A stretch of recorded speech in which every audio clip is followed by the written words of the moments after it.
We do have a purpose. We may not be perfect people. We may not have perfect situations, but we are still significant nonetheless. And we have been blessed with a rich body of emotions. We have emotions. We're not like roses or plants or bushes that have life without feeling.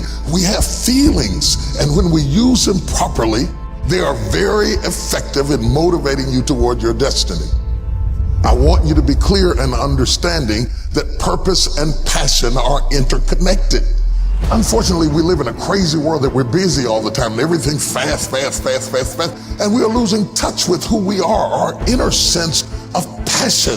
But it is your passion that empowers you to be able to do that thing you were created to do. We have passion through which we thrust into the throes of life to accomplish the things that we were created to do so that we can function at a higher dimension with authority and with conviction. You need passion to withstand all the obstacles that go along with your purpose.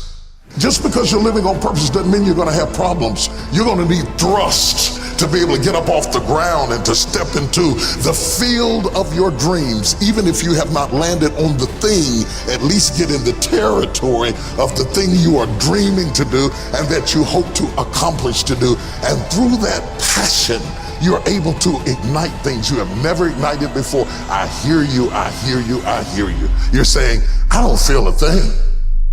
All of us go through times that we don't feel anything at all.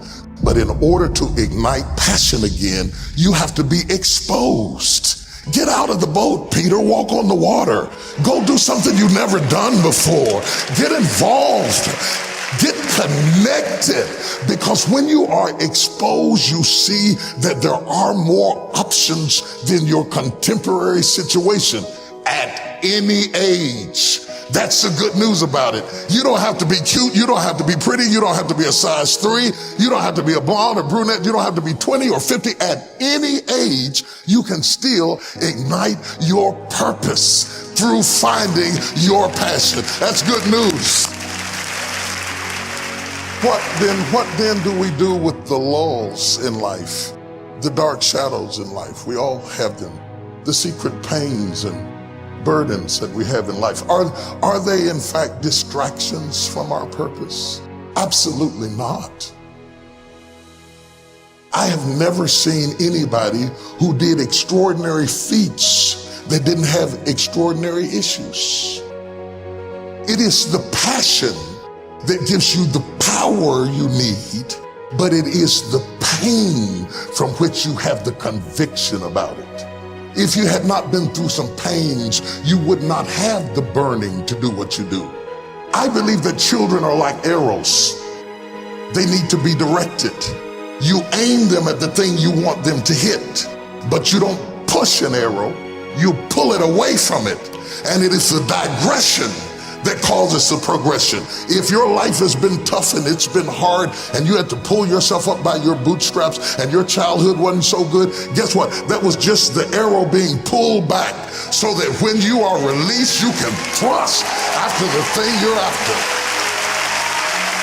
So you don't have to grieve over what you didn't get and what didn't happen and how you were treated and who didn't raise you and who didn't love you. You don't have to grieve about it at all. Once you understand, the greater the digression, the stronger the progression. If Nelson Mandela had not been incarcerated, had not been mistreated, had not been ostracized, he would not have the passion to do what he does. If Oprah Winfrey had not gone through the things that she had gone through, she would not be so committed to making sure that everybody finds their purpose and finds their dream and everybody gets healed and everybody's okay. I'm telling you, what you think is working against you is actually working for you. My challenge in our generation is that gradually through entertainment, through television, through media, through every way possible, we are living in a generation of the dumbing down of ideas. Because we have traded effectiveness for busyness. Statistics say we are busier than any other generation we have seen in the last 300 to 400 years. We are so busy. We are busier than a one-arm wallpaper hanger. We're just busy. We are just as busy as we can be, and we think because we're busy, we're effective. But I want you to challenge your schedule for a minute and ask yourself, are you really being effective? Or is your life cluttered with all kinds of stuff that demands you and drains you and taxes you and stops you from being your highest and best self? And are you substituting busyness and all the chaos that goes along with busyness from being effective?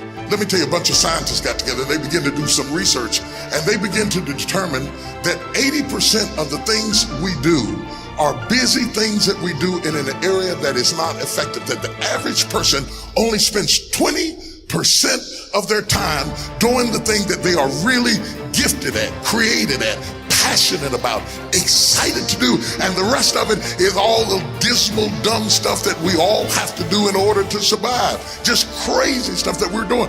Wonder what would happen if we would go from doing 80% of things that are busy but not effective and 20% of the things that are really effective if we would switch those numbers around and only give 20% of our time to the things that we have to do and 80% of our time to the thing that we were created to do.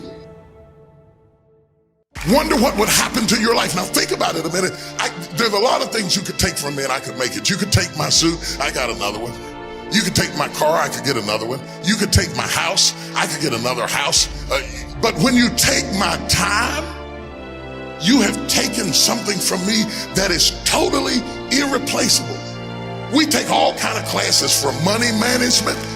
We know how to manage our money. We know how to repair our houses. We're working on our hair and our bodies and all of this kind of stuff. We do everything except the most important thing is to value our time. It takes time to be creative. You were meant to be creative. You were created in the likeness and the image of a creator, and in that likeness and in that image, you have creativity. If you had time, you would be creative. But in the absence of time and with busyness and clutter and the phone, beep, beep, beep. Y'all got music playing on your phone, all kinds of stuff. And no matter what kind of song you put on it, after a while you hate to hear it, because every time you hear that sound, you know it's somebody else wanting something else from you that's taking you away from what you are gifted and creative to do. This is a life class. That means that we have an opportunity to learn how to maximize our lives. Think of the things that you're doing that somebody else could be doing. And think of yourself as a precious commodity that you are going to reserve your energy for your highest and best use.